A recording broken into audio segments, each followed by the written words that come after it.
To developing news out of California. Golf legend Tiger Woods is recovering in an LA hospital after suffering major injuries from a car accident yesterday. Western Mass News reporter Kayla Burton joins us live in studio, getting answers from a local doctor on what this could mean for his health and career and how Woods is currently holding up. Kayla?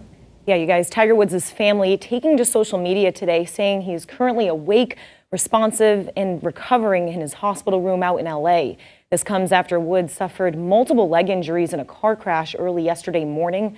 Doctors from the UCLA Harbor Medical Center, where Woods is being treated, tells us he had multiple open fractures to his lower right leg, where he had a rod placed in his tibia. That's the bone right where you knock on your shin, and both screws and pins inserted in his foot and ankle during emergency surgery.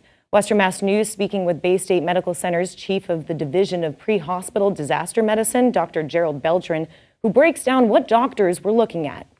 You have the bone there, and when it breaks, it does this, right? So it's not connected.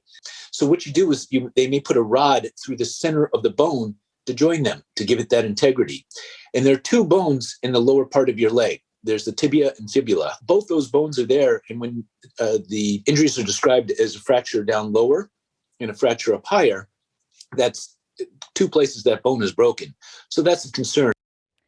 Now, the doctors in Los Angeles tell Western Mass News the trauma to the muscle and soft tissue of Woods' leg was the immediate red flag for surgery, simply because there's just so much swelling going on. It could create what's called compartment syndrome. They say that is where the muscle swelling builds up so much and has no place to go and could ultimately kill the entire muscle.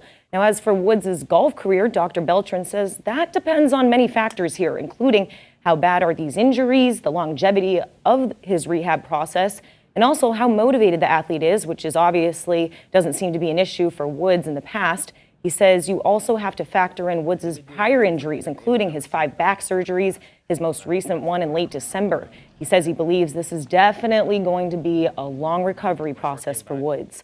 Now, coming up later on Western Mass News at 6 o'clock, how the safety procedures between Woods as well as the emergency crews may have saved his life. Stay tuned for that. But for now, live in studio, Kayla Burton, Western Mass News.